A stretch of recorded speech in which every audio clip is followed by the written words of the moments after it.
Welcome to my Lasso podcast. Let's get into it.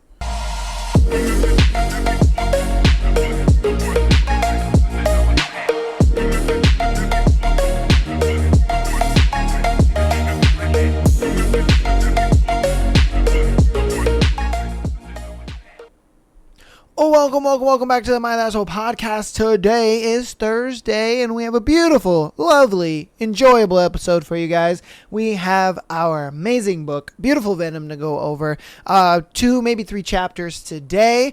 Boy, has the book been getting a little, spicy, if you ask me. Excited to get into the book. I know that you guys are, but first we have our thread. And our thread for today is, what's the wildest office drama that has happened in your workplace?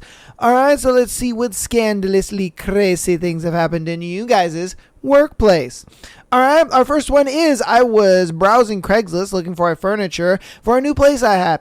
I see a picture of our tennis racket for sale, and the floor looks very similar to the floor at the tennis club I worked at. I make a fake email account and send an email expressing interest, and the response is from one of my staff. It was a small tennis club, and the owner had a bad habit of just giving away our merchandise, so it took a bit to track that anything was actually missing. The staff member had been swiping rackets and selling them on Craigslist for months, completely unnoticed. Yo, that's a side hustle and a half, son. Man, imagine just stealing some shit from work and just selling it. And you're selling it straight from work too. It ain't one of those things where it's like you're taking it home or nothing. Nah, you're selling it straight from work, son. And you're just pocketing the cash, because it's like technically they paid for it. They ain't stealing it, you know. Well, you are, but they're not.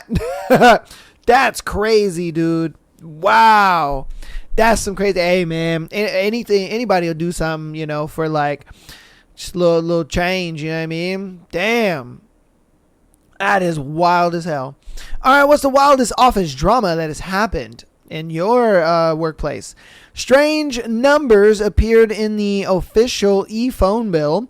MD at the time didn't want to make a fuss, so mentioned it in a group/office meeting. Whoever is phoning competition lines, please stop. I won't investigate, but if it happens again, I will. So please stop.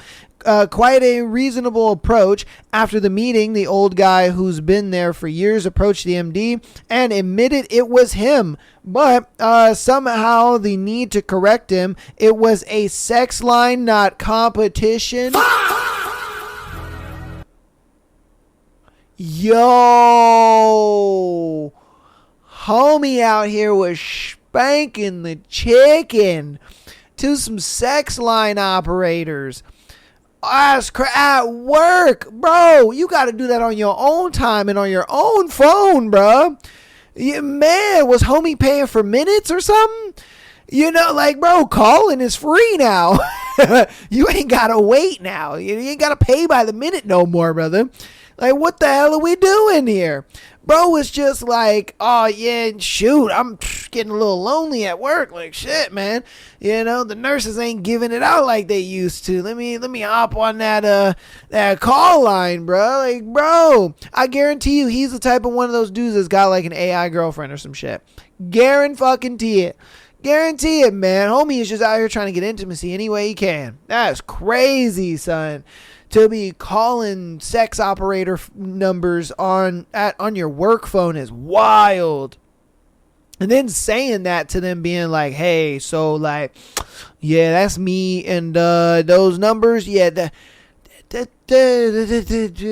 ain't really competition. That's sex operators. They're like, what? Sex operators. Like, wait, did you say that again? It's like, it's sex operators. Okay, damn. Shit. Sex operators, dude. Fuck. All right, worked at a pharmacy where floater pharmacists would come to cover shifts. Apparently, they were monitoring one of them and discovered he was writing all kinds of control scripts for himself and using random people to use their insurance. Guy ended up getting sued and sent to jail. Wild stuff. Cool guy. Had some pretty great lunch convos, probably because he was high for a lot of it. Yo. Homie was out here getting free drugs off of other people's insurance. Yo, bro. And just getting high off prescription shit. He was just like, yeah, bro. The amount of fucking, shoot, what are those like pain pills called?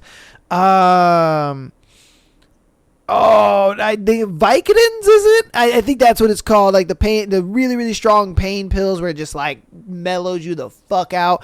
I bet homeboy was just getting a bunch of those, man. That's crazy. Like, honest. Okay, look, man. I'm going to be sitting there stealing off of other people's insurance and shit like that. I'm going to sell them. You know what I mean? Like, I'm going to make some money. Like, at least the other guy with the tennis racket, he's making money. You know, he was stealing to make money. This dude was just stealing to be a degenerate. Like, come on, bro. Like, what are we doing here? Like, if you're going to steal, do it right. Like, come on, man. The fuck are we doing, bro? All right, what's the wildest office drama that has happened in your workplace?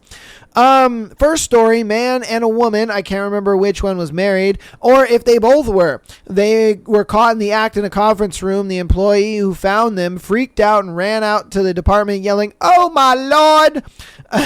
Both were terminated, and the one who found them asking to be sent to therapy, they termed her later on for some BS reason. The department manager didn't like that he had to answer for her therapy requests to the execs. Not long after, all the locks and door handles were removed in order in every conference room and renovated to all glass walls. Second story, a 10-year sales employee was no longer hitting goals and grew complacent with sales department policy changes, decided the best thing was to complain directly to the CEO. Well, you know what happens when you do that. Bye-bye job. That's crazy. So she went back to her desk to collect her things without an escort and decided to send another email exposing wage and hour violations, who was cheating on whom, and who unfairly the sales employees were being treated. Basically, it was easy to steal sales at that time. To all 14,000 employees, got a nice class action settlement for the one, and saw a-holes moved in other positions who shouldn't have been in senior leadership positions. Damn. Bruh, she was just like, oh, you wanna fire me? Oh, okay. All right, then let me just send. Everybody was like, what? Jessica? Oh, Dave, who the fuck are you? What are you doing? Like, everybody's dirty laundry was out. Everybody knew who was cheating on who. Everybody knew who was doing what. Everybody knew who wasn't performing and keeping their job on some sly shit. You know what I mean? Everybody knew which girls was sucking dick to keep jobs. And, oh, bro, it was all bad. It was all bad in that office. They were just like, oh, hell no. And then some people were just like, yo, you did me wrong.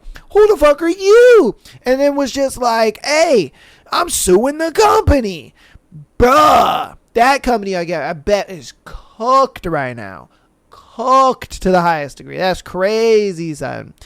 Wow. Just wow, bro. Damn. Damn. All right, what is the wildest office drama that has happened in your workplace? 15 years, and my most spicy story is a dude got fired for installing monitoring software on his work laptop to catch his wife cheating on him. They were both using the work laptop as a personal PC off hours. Ooh, I love how he put monitoring software to try to catch his wife, and nigga got caught himself. Like, what are you doing, man? Like, if you're going to put some shit on a computer, don't then use that computer to do stuff that incriminates you, stupid. Like, what are you doing? You didn't really work that out now, did you? Oh my God, bro. That's craziness. Craziness. Oh, Jesus. All right, what's the wildest office drama that has happened in your workplace? This is federal law enforcement. A guy's wife won the lottery. He was in a position where overtime was mandatory and they traveled around to different offices. The lottery win was like $7 million. Well, he decided to get off the mandatory overtime, got the union involved and fought management and finally won. He was now working just the 8 hours. Then his wife filed for divorce at the same time. Her father claimed the lottery ticket. The guy now wanted back on the overtime as it was at least 25% extra paychecks. Unfortunately, management was still pissed at him and said no. One day, while visiting a different office that had just had new white carpet installed, he made the comment about how they would look covered in blood.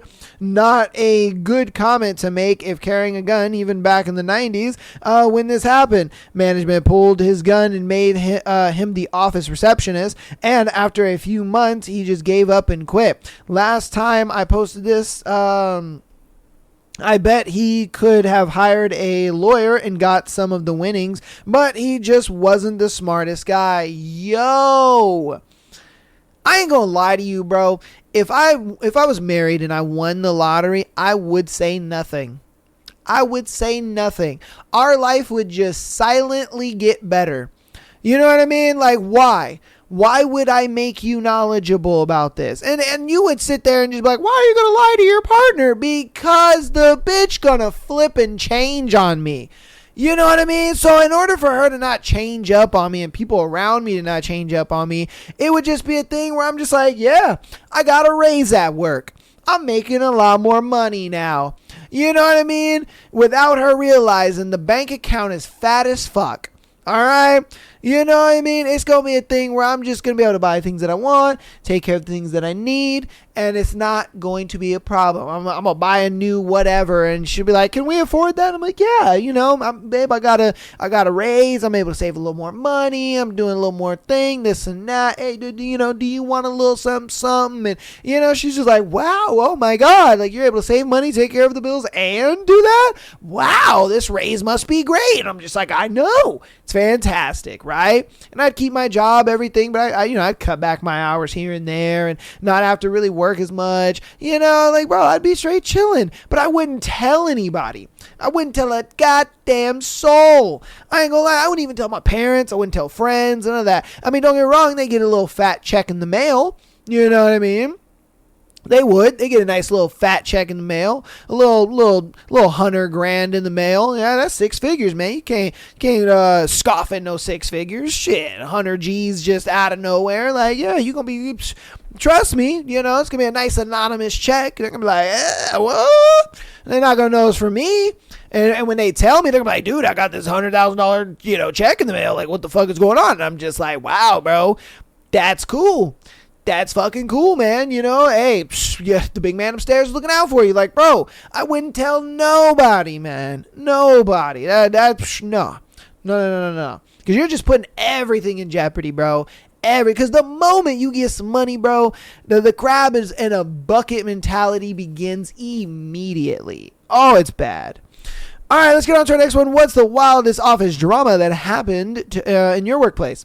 Watch 2 50-plus-year-old women throw hands while working in a mattress department at Sears. Lady had shown a customer around the options. He needed to go home to relay options to his wife. Lady A gave him her card. He came back the next day. Lady B was working instead. He hands over the card and tells B which mattress he agreed on to buy from A. B did not use the information on the card and stole the sales commission. Neither of them were fired due to tenure or whatever. They just got put on different shifts. Facts. I am throwing hands with you. How the fuck are you going to steal my sale, bitch? How are you going to steal my sale? He showed you the card. He showed you the card. We could have split commission. We could have 50-50'd it. Like, oh yeah, she had a couple recommendations and then I was able to close the deal. Like, bro, we could have 50-50'd. But the fact that you out here stealing my commission, yeah, we throwing hands, motherfucker. We throwing hands because that's my money you're messing with. You know, like, that's my money you're messing with. It's not one of those things where, like, you just took a customer. You know, it is what it is. That's fine. If you took a customer, you know, that you're the better man at the end of the day, better woman at the end of the day in this situation, whatever. It's fine. That's okay. But if you're over here, like, I set up and laid out the groundwork and then you just finished it off, excuse me, where's my 50%? Like, what are we talking about here? That's some crazy shit. Yeah, I'd throw hands too. I'd be like, come here, Barbara, because you about to get your ass beat. Like, what the fuck are we talking about here? You know? All right, what's the wildest office drama that has happened in your workplace? Sorry. Worked in a 4-story office building that had over 1,000 people working there. All same company. Got a few stories. One, when THC started becoming legal in our state, corporate sent out an email that basically said, if you want to smoke during your off time, that's cool. Just don't be high while you're working. Okay, makes sense to everyone but one guy.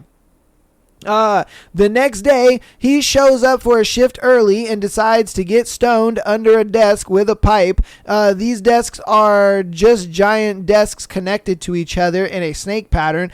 Desks on each side. A manager from the other team sees him doing this and is like, what the fuck? And goes, well, the email said it's cool, right? I got walked out right then and there, nigga. You stupid. What the fuck, man? Like, did you not read the email, dude? What are you doing? Bruh.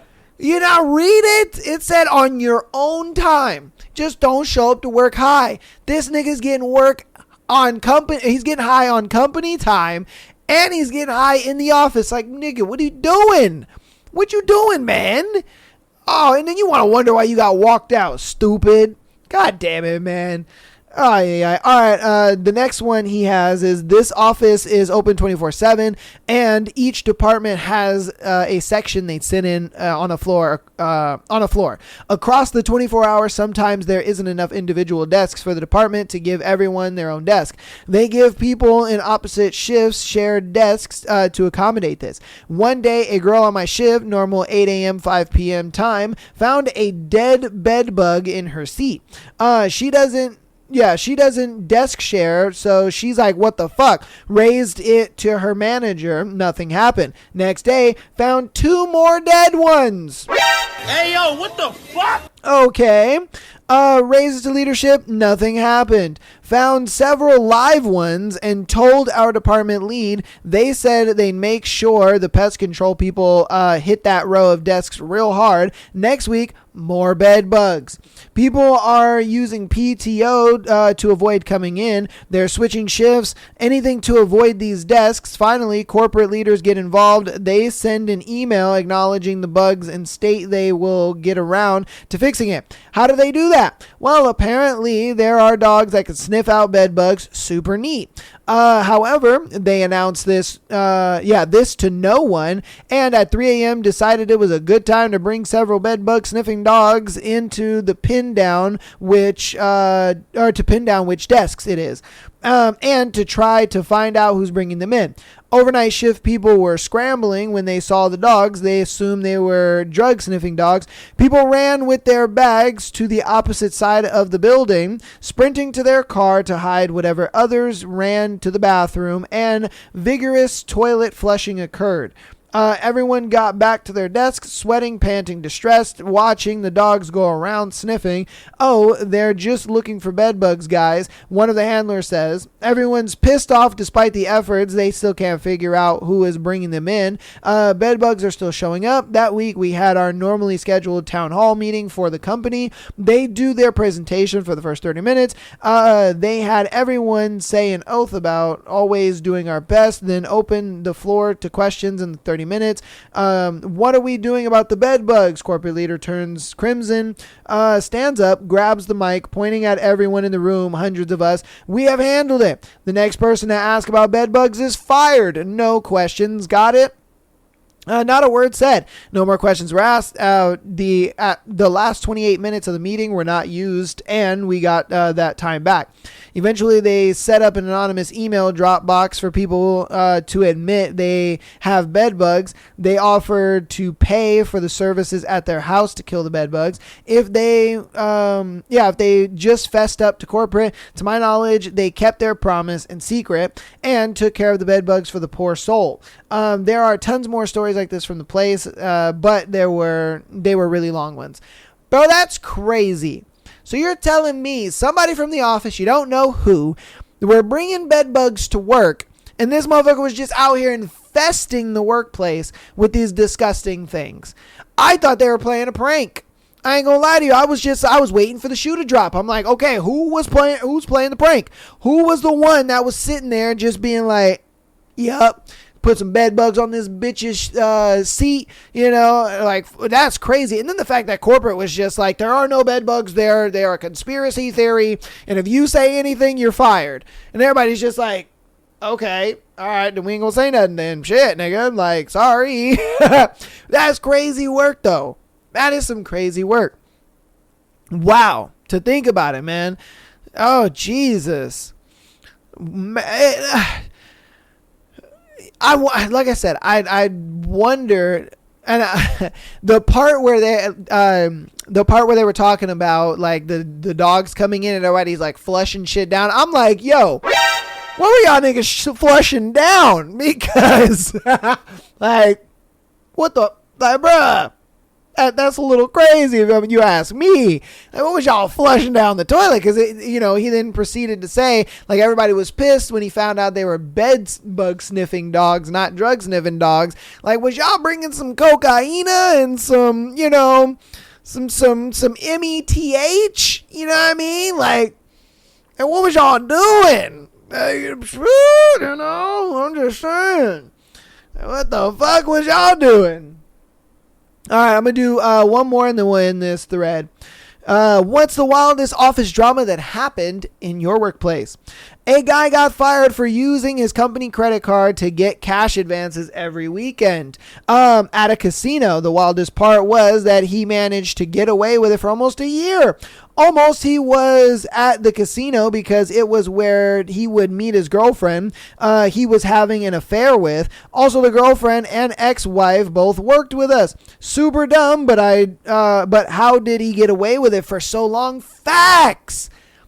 Because I bet you were blowing racks, bro.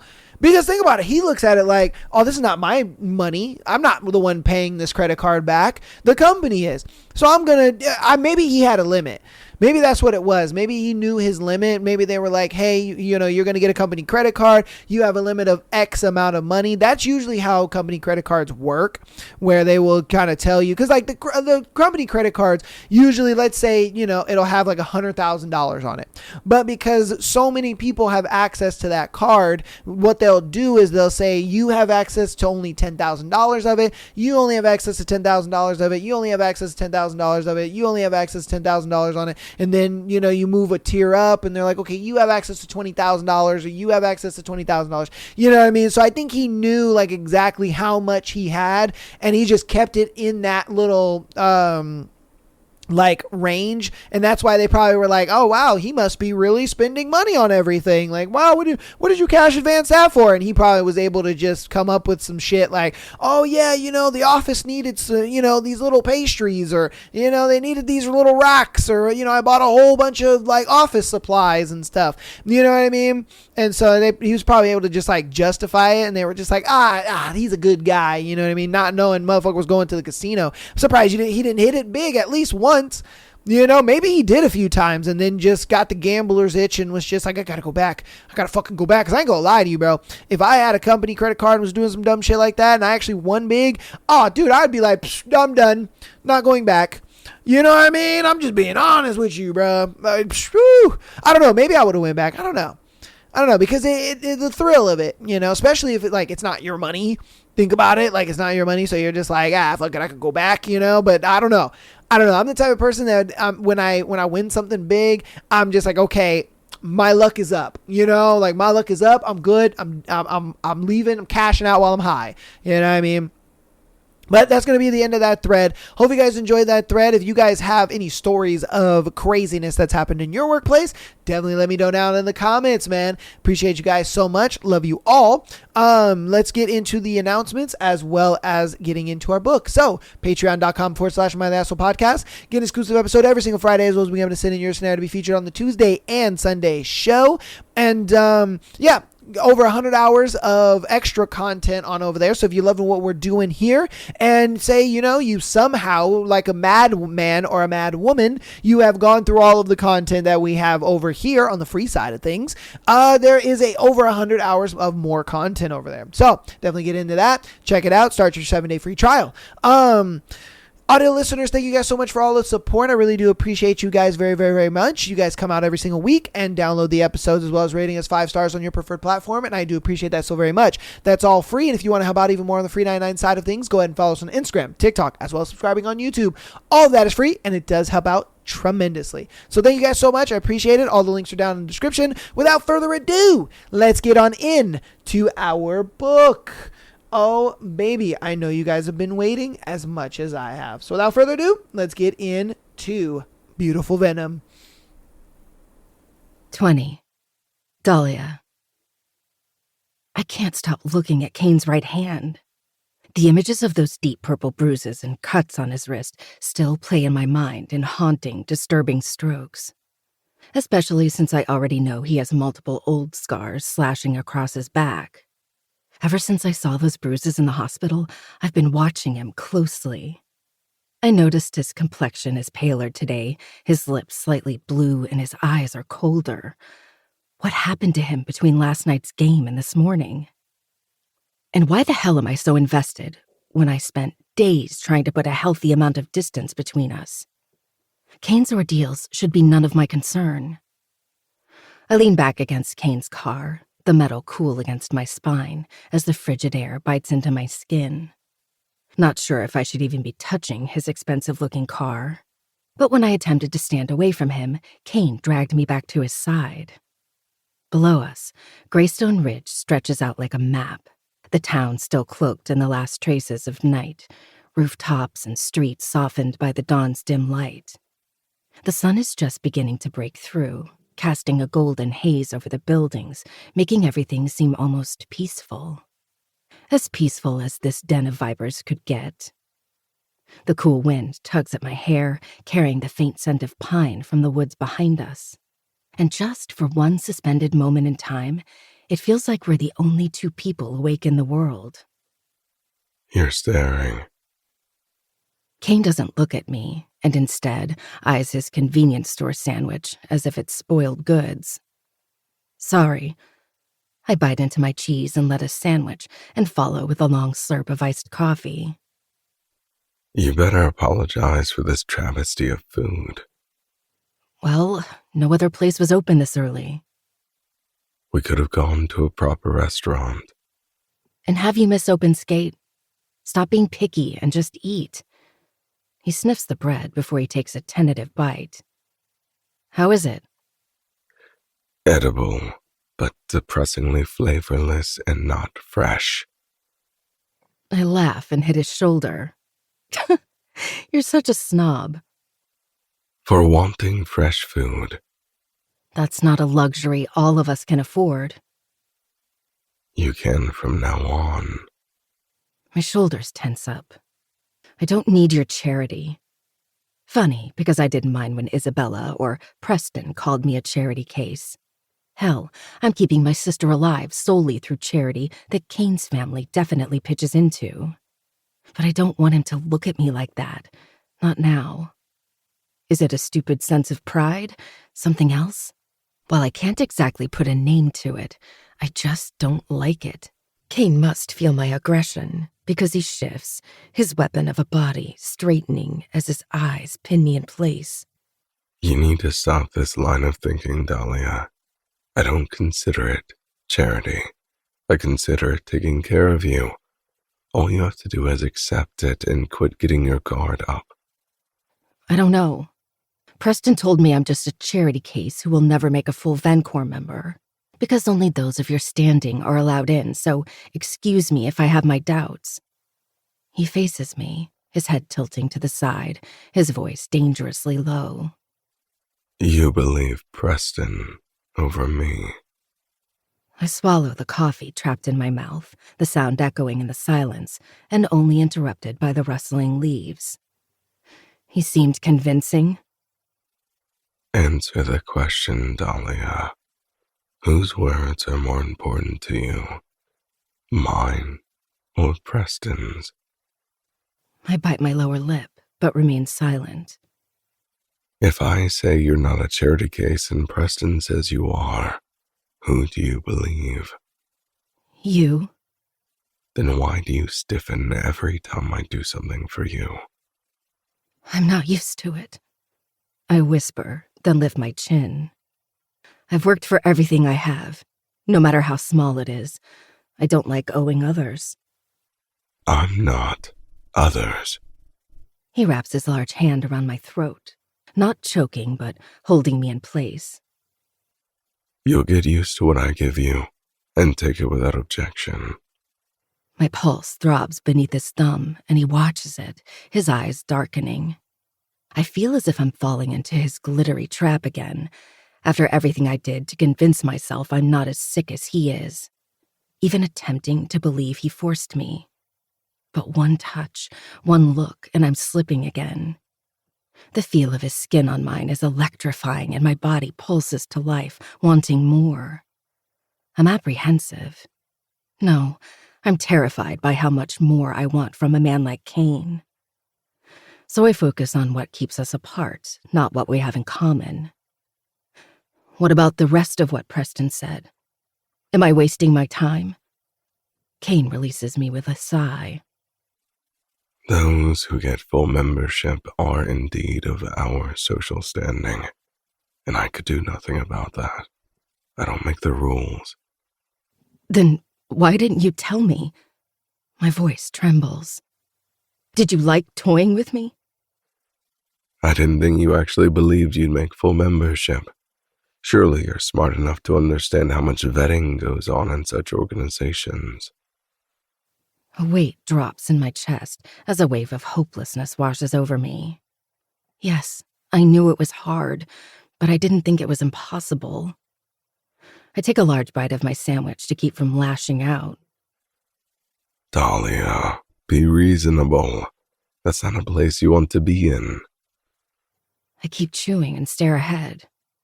The sky is a soft gradient, pale blue bleeding into shades of pink and gold, and the first rays of sunlight cut across the horizon, igniting the edges of the town. Kane raises a brow.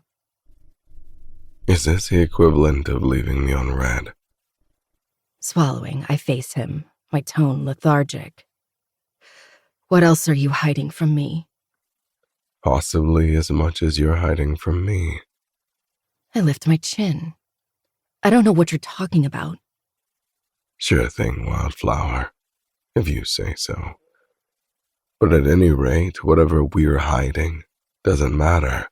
We're only using each other's bodies because we share the same depraved fantasies. He smiles, his voice dropping an octave. Correction. I am using your body because you love being used. You... I stop myself from calling him names. It'll just backfire, and it's not like he's wrong. I ghosted him because I was terrified about how much I loved the sex in the maze. I was horrified about how much I was turned on. I contemplated therapy for real and spent days reading articles upon articles about rape fantasies and primal play, and only came up more confused about how much I wanted it, how much I still want it. And the only person who knows my sick tendencies is the equally sick man standing beside me. He smiles with unmasked cruelty, showing me the side of him that got off on hunting me down. I'm what? A pervert? An asshole you hate but still fantasize about his cock? Oh, please. It wasn't that impressive. I've had better in my day. Lie, and more lies. Dahlia. The warning spreads across my skin in a sheen of goosebumps. Don't make me bend you over the car and use that cunt. We'll see if any of the other dicks you've had are impressive when you bounce on my cock. I step back. Jesus, I was only trying to provoke him. A smirk touches the corner of his lips. Don't worry, I won't fuck you. When I do, you won't see it coming. Damn Kane Davenport. He has a way of keeping me on my toes, and why the hell am I overrun with both excitement and dread? He leans back against the car, his gaze fixed on the town below. There's a calmness in him, a dangerous sort of ease, and the air between us feels charged, the small space separating us almost non-existent. I'm being pulled into his orbit, I realize. Another star that's drawing too close to the sun, but this star will crash before I let him consume me. So what if Vencor's membership is off limits? I still have the hockey team that he insisted I join, and most importantly, I have him. I'll use him fully to get my sister justice, even if my chest starts to tighten at the thought. After I'm introduced to the team, I fill out the paperwork and speak with the medical staff about my new intern position. The team doctor tasks me with paperwork and with watching the players and detecting any possible injuries. Kane doesn't like the last part. Honestly, he doesn't seem to like any particular part.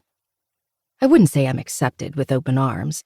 I can see the doubt and even downright hostility from Gavin, Jude, and some other players who are also part of Vencor. The rest are mostly unaffected or don't even notice me. I'm sure they're resistant to an outsider in their midst. Someone like me who doesn't belong to their high and mighty social standing. The only reason the hostile ones don't give me a piece of their mind is due to Kane's presence. It's evident that no one on the team talks back to him. The players respect him immensely, which is easily seen from the focused and reverent way they look at him. Even the coach speaks to him like an equal. Despite my motives, I'm serious about my job. So I spend most of the open skate talking to the team doctor about ways to improve the players' agility and minimize injury. I also speak to the head physical therapist about the areas of potential muscle strain of each player. He and the rest of the team check them regularly and often give them sports massages to help loosen their tense muscles. I'm fascinated by the amazing equipment and machines they have access to, but then again, the team is almost on a pro level and is the reigning champion of the college league, so the program makes sure they reach their full potential. Doesn't hurt that many players are sickeningly rich, so their families pour endless amounts of money into the team. Who would have thought that the field I chose, medicine with a focus on physical therapy to help with Violet's constant back pain and bad shoulder, would now be used to benefit the entitled assholes, one of whom could have attempted to kill her? By the end of open skate, I've got the gist of areas with potential improvement chances, so I head back to the bench area after the managing team leaves. The players head to the showers, smacking each other and talking loudly. It's a chaos of overwhelming testosterone. There are a few female staff, the most important being the team administrative manager, but they're mostly in their offices. As most of the team filters out, Kane skates toward me and stops at the barrier, then removes his helmet and runs a hand through his damp hair. It randomly falls to his forehead, partly camouflaging the iciness in his eyes. Though they're clearer now, less frozen and more familiar. He looks absolutely stunning in his hockey gear with his hair wet, fresh out of open skate. I'm sure I'm not supposed to find him hot or beautiful, but he's both of those and more. I blame his depraved sexual tastes, because whenever I see him, my mind keeps replaying images from that maze. Hot, electrifying, and erotic scenes that drive me insane. Kane leans both his arms on the railing so they're hanging right in front of me. That looked fun. I clear my husky voice. The team's spirit is back, right? Partially. Why only partially? He pauses and stares at the gloves in his hand. Preston ditched open skate. He's probably ashamed about his poor performance from last night. He'll come back. He never ditches open skate. Besides, he lacks the ability to feel shame. I frown. Honestly, Preston can choke, but I don't like that his absence causes strain on the team and Kane. That slimy bastard is one of the Viper's indispensable pillars and has constantly been in impressive form, except for yesterday. But also, I seem to have underestimated the bond between Kane and Preston. Possibly Jude as well. Have you checked in on him? I ask. I will. He watches me, his gaze heavy and imploring. Enough about the team. Tell me, how was your first day? It was fine. I have a lot to work on. Don't work too much. I'm confused. Didn't you push me to accept this position so I can work? Not really. And so I can keep an eye on you. So, I'm here for your entertainment? His lips pull in a smile. If you want to call it that, suit yourself. Wow. You're not even going to offer excuses? I believe we're at the point in our relationship where we don't need to offer those, don't you think? I release an exasperated breath, trying not to think about the part where he said, our relationship. There's no relationship. We're only using each other. That's it. I'll make sure that's all. See you tonight at my place. The vibration of Kane's low voice drags me from my thoughts. I draw a circle on my thumb. Why? Be there, Dahlia. And if I don't want to? I wasn't asking. You need to stop doing that, Kane. I'll send you the code. Let yourself in. He smiles, pats my hair as if I'm some sort of pet, and then joins his teammates. What a prick. Anyway, I pretend to clean up with the team and discreetly gather DNA samples, mostly sweaty towels, especially from those I know are Vencor members, namely Jude. I managed to steal his glove that he changed earlier after it tore due to his inhuman strength. It's unfortunate that Preston didn't make it to practice today, but I'll eventually add his DNA to my arsenal. Hopefully, I can find a clue within the team's Vencor members, because infiltrating the actual organization is proving to be next to impossible. And hopefully, I won't lose myself in this world. And more importantly, in Kane. Just the thought of what he's planning tonight makes me tremble. Fear and excitement mingle so homogeneously, I can't distinguish them. I tell myself I'll ignore him, even as I walk into his trap with my own 2 feet. 21. Kane. I wait in the shadows. I'm used to the shadows. The shadows have been my friends since the systematic destruction of my childhood. It's what made me who I am. That's probably also the reason I have deviant tastes and a thirst for sexual violence, which is why I've kept it under wraps. Being celibate for months on end was easier than indulging in mind-numbing, soul-crushing vanilla fucking. Trying to restrain myself was a painstaking task I preferred not to undergo. What the girls meant by harder misaligned with my understanding of the word. They meant deeper in a way that heightened their pleasure, but didn't hurt them.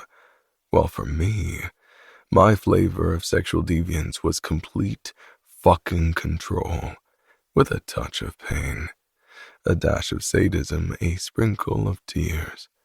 It truly turns me on to see the woman I'm fucking enjoying the pain as much as the pleasure.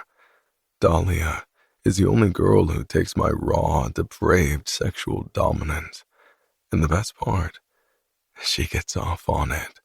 She comes harder when the pain and pleasure blend together until she can't breathe. The only hiccup is that she's also terrified of it. I saw it in her eyes earlier today when I invited her over. There was fear, but there was also a tinge of anticipation.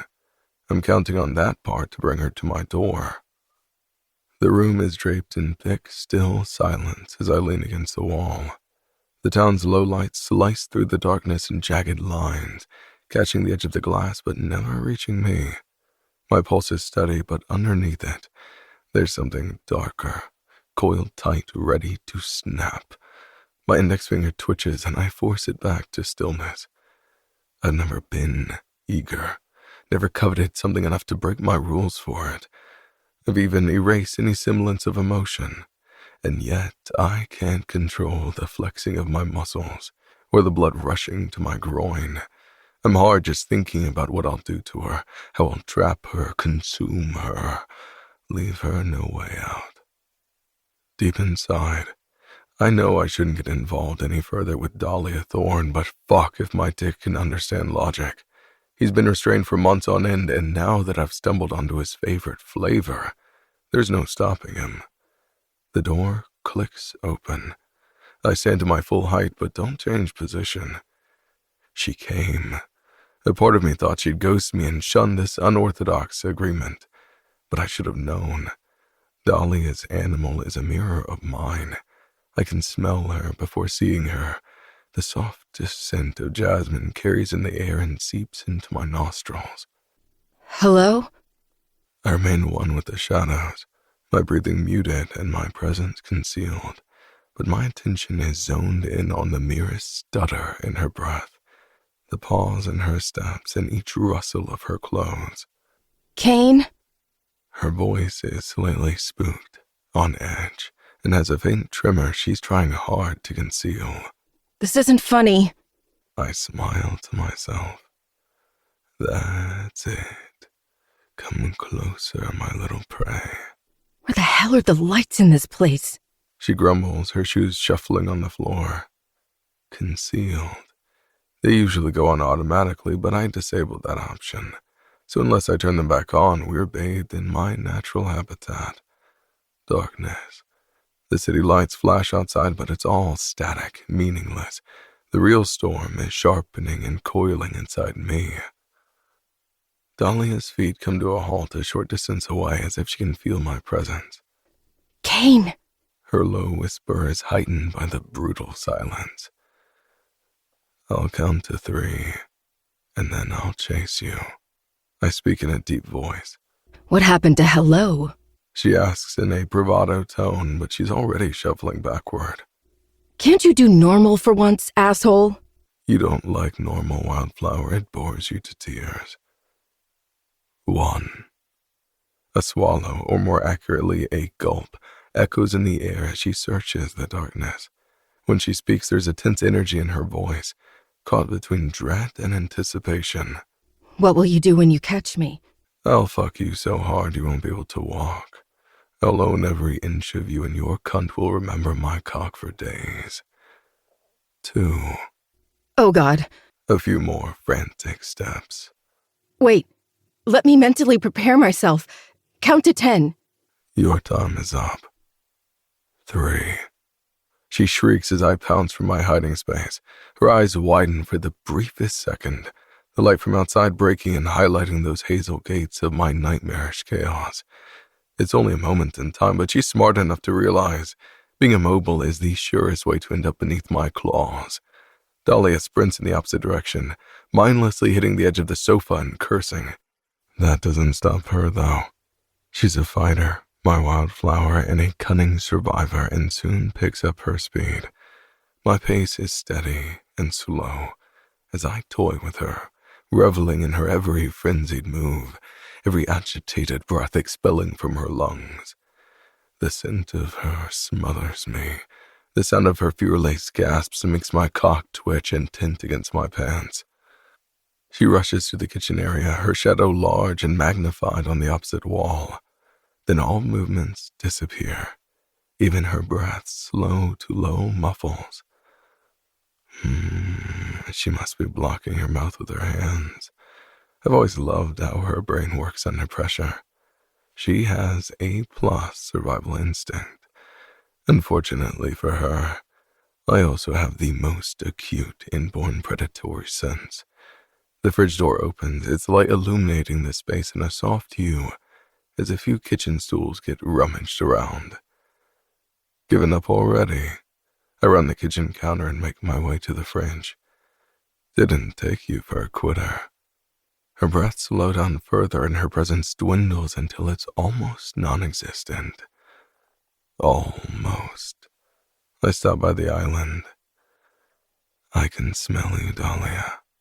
Instead of going to the fridge area, where she placed the perfect decoy, I tilt my head down to where she crammed her body between the stools and right beneath the island. Both her hands cover her mouth and nose, and she's so still. Someone would mistake her for a statue. I let my lips pull in a sadistic grin. Found you. Her yelp reverberates in the air as she scrambles, knocking the stools over on her way out. But my prey is trapped between my claws already. She just doesn't know it yet. Dahlia doesn't make it 3 steps before I grab her by the ponytail and pull her back so hard her shriek pierces my ears. With one swipe, I knock away the counter's contents, pans and glasses clattering and crashing on the floor, then shove her against it. With her chest on the marble and her ass in the air, she looks like my favorite prey. I lean over so my mouth hovers close to her ear. You can scream all you want. No one will hear you, and it'll only turn me on. Fuck you! Patience. I'll get to that in a bit. With a groan, I roll my hips and thrust my pelvis against her round, full ass. The urge to own this hole that no one has touched before me lurks in my bones and overflows my nerves. A growl spills from deep in her throat, and she bucks against me, trying to twist, so I unbutton her jeans, then grab the waistband and pull them down in one go. She's about to fight, but I slap her pussy, her bare, fucking wet pussy, because Dahlia isn't wearing any underwear. If I'm disgusting, what does that make you? I sink my fingers into her inviting folds. Not only did you come prepared to be fucked, but you're also soaking wet for me. Can't wait to be used as my cum-hole. I slap her ass a few consecutive times, reveling in the way it reddens. She cries out, going still. So I do it again and again until my handprints mark her tan skin. Then I part her ass and she stiffens. What are you doing? Her words end in a gasp when I thrust 2 of my fingers inside her mouth. Suck. Make them nice and wet. Dahlia's hot tongue wraps around my fingers and she lathers them with saliva. I stand with my legs shoulder-width apart, my hardening cock brushing against her bruised ass. Each of her licks make the tint in my pants grow bigger and thicker. The sounds of her licking mix with the fridge's beep, beep, beep. With a grunt, I pull my fingers from her mouth and slide them between her ass cheeks, probing her back hole. Kane, no! Not there. Shh. I'm not asking for permission. No. Fuck. Her cheek lies flat on the island as I thrust my finger inside her tight hole. This will be mine soon. You'll let me use this ass as I see fit, won't you? No. Stop. That hurts. I tighten my grip on her nape and whisper near her ear as I thrust inside her tight channel. You know how to stop it, but you won't. You know why? Because you enjoy the pain as much as the pleasure, like a dirty little whore. Fuck you. The words spill out of her in a huff. As you wish. I stand up and force a second finger in and she shrieks, but her walls stretch around me trying to accommodate me. That's it. You need to fit my fingers so you can take my cock. Her broken breaths echo in the air as I pump my hand in, enjoying the view of my handprints on her ass and the way she writhes, trying to take me in as much as possible. Her pelvis slams against the edge of the island with each back and forth. She's trying to get off. Not so soon. I release her hair and pull my fingers from inside her. Dahlia faces me, her cheeks crimson red and her lips trembling. Then this beautiful, fucked-up hellion glares at me and slaps me across the face. Don't touch me, you disgusting prick. I laugh, the sound echoing around us like a dark tune. She knows I'll slap her back. She does, and she still did it anyway. I lift a hand and she tightens her body, ready for the hit. but I imprison her jaw, studying her expression under the fridge's soft light. She tries to shove me away, and I rub my clothed cock against her thighs, making sure not to offer her any form of friction. Fight me, Wildflower. You know it makes me fucking hard. Guttural sounds leave her lungs as she steps on my foot and punches me in the stomach, as hard as she can, packing all her strength into it only to be met by my tightening muscles. Such a vicious little minx. I leisurely unbutton my jeans and free my hard cock. You seem mad, but I don't feel it. I'm going to fucking kill you! She punches, bites, and even pulls my hair, pouring all her energy into trying to hurt me. She sinks her tiny claws beneath my shirt and scratches my skin. Dahlia doesn't stop even as I grab her hips and lift her off the floor, her feet kicking in the air and her arms flailing around. I set her on the counter and yank off her jeans, her sneakers flying away in the process. Is that all you got? I fist her hair and strain her face up, smiling. I thought you hated me more than this. She opens her mouth and I spit right inside it. Dahlia freezes, a red hue covering her cheeks. But she swallows. Her fingers sink into my hair as she bites my lower lip. The skin stretches and breaks beneath her teeth, but the sting barely registers as she thrusts her tongue against mine. A chord snaps within me. I devour her, biting down on her lip, blending our blood in a symphony of violent desire. Fuck me like you hate me, she murmurs, panting against my mouth. Careful, I whisper back. You might not be able to walk for a week. My little Wildflower licks my bottom lip, then sucks it between hers before releasing it. Promises, promises. I'm going to use you like a filthy little slut. My fingers tighten on her hip as I thrust into her with so much power she bucks off the counter. Her moan echoes in the air and she holds on to the sides of my shirt for dear life. With her head thrown back, her slick neck shines with sweat beneath the dim lighting, so I lower my head and bite her pulse point. Her taste explodes on my tongue like my favorite meal, and I sink my teeth in, sucking deep, matching the power of my fucking. Oh, God. Yes. Yes. She opens her legs wide, giving me more access as her hand slips beneath my shirt, clawing at my back. Clawing is fine. I can handle her kitten-like scratches. As long as she's not stroking or doing any of the disgusting sentimental shit she attempted the other time. You like being fucked like an animal, don't you? I pull all the way back, then thrust in again. You like being used to get me off. She screams, her body shaking around mine. Shut up! Just go harder. Such a greedy whore. I rise to my full height and push her back against the counter, then pull her shirt and slide the bra up, exposing her perky breasts. At this angle, I plunge deeper, sinking into her with raw strength. Dahlia tries to meet my thrust, but she can't, so she scratches me anywhere she can reach. My arms, my back, my stomach. Her moans are raspy and throaty, her cunt stretching and swallowing my cock like it was made for me. Dahlia was made for me. Her body is mine, her moans are mine. Even her violence is fucking mine. I clench her shirt and it tears under my grip, so I wrap my hand around her throat and feel her swallows, the vibration of her vocal cords with each moan. You love choking. I incrementally tighten my grip. Your pussy is strangling me. She glares at me as she scratches me, definitely breaking skin, and I laugh. You're going to come, aren't you?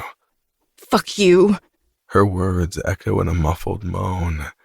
You act so tough, but you're such a whore for my cock, Wildflower. I pull back and ram against her sensitive spot. Her eyes roll back and all words seem to flee her. So I do it again. Come for me. I release her hip and circle her clit. Show me who owns you.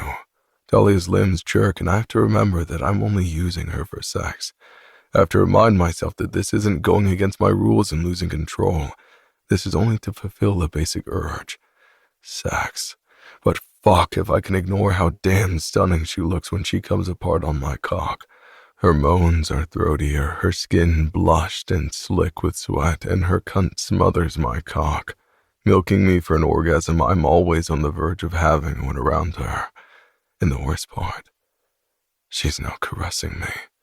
Her claws have retracted, and she's gliding her fingers along my back, my side, stroking all the scars no one should get close to. Fuck that. Fuck Dahlia Thorne and her disturbing touch. I release her clit and pull her arms from my waist, holding both her wrists in one hand as I pump into her. Rage coils inside me until what's left is a bestial, primitive need for dominance. Dahlia's eyes widen, her hands flexing in my grip. I don't know whether she's turned on or terrified or both, but I don't care. She should have kept scratching me instead of touching me like we're anything but this fucked up coexistence. I tighten my grip on her throat until her pussy clenches. Kane. She strains. Come inside me. Fuck! I pull out at the last second and come all over her stomach and tits, my cum creating a sheen on her skin. Fucking hell. If she hadn't said that, I would have filled her cunt with my cum and feasted on it. I would have betrayed my second rule. The first was no sex without a condom, which went down the drain the first time I fucked this infuriating woman.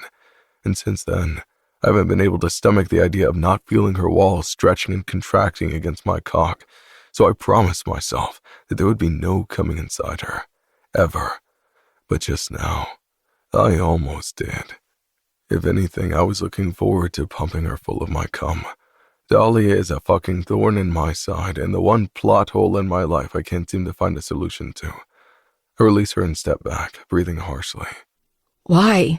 She swallows, looking so fucking mine, while laying on the counter naked with my cum covering her. Why won't you come inside me? Shut the fuck up. Why do you not like it when I touch you? I said, shut the fuck up, Dahlia. Well, I'm sorry. I didn't think being fuck buddies meant a lack of conversation. Give better instructions next time. I can't kill her. Grinding my teeth, I pull up my jeans and tuck myself in, then walk to the fridge that gave up on beeping and grab a water bottle and throw it near her. She doesn't stir, but her droopy eyes follow my every move. I retrieve my phone and enable the lights, then go to the guest bathroom and draw a hot bath. As the sound of the water fills the space, I check my phone. I find a few unread texts in the Viper's Den group chat, obviously named by Preston. Jude, the fuck you been doing, Prez? Heard you fucked your stepmom's friend? Preston, heard you picked up stalking as a side gig. Jude, fuck is wrong with you? Preston, I thought we were highlighting what we are doing lately. Jude, is this because you couldn't handle Osborne yesterday? Preston, say that name in my presence again, and I'll stab you. Smiley face. Jude, seriously, you missed open skate and started a small riot in the Armstrong household just because of last night? At Kane Davenport, we need to restrain the motherfucker before this escalates. Preston, I have it under control. May rip you a new one if I see, though, big man. Be on the lookout. Jude, me? Preston, next time, don't start punching just because I got hit. Jude, I always do that. The fuck? Me. It's because Osborne said Preston is a dainty prince who can't even defend himself. Made him look weak. It's probably why he lost his mind and went for his throat. Preston, Kane added to the death list. Jude, the provocateur is being provoked? Preston left the group chat. I shake my head, slide my phone in my pocket, and place a bathrobe on the rack. As I step into the hallway, my senses fill with Dahlia's scent and my dick twitches back to life. Fuck, this is a problem. You can take a bath, then leave, I say from the hallway. No response. I walk back to the kitchen. You need help getting up? My movements halt when I find her sleeping, on the counter in the exact same position I left her. Her chest rises and falls, and she releases soft snores. I can't help but stroke some damp strands from her forehead, revealing a serene face. Fuck, she's beautiful, and all mine. As I carry her in my arms, I have a disturbing feeling that she'll mess up my life in more ways than one. That is, if that's not already happening.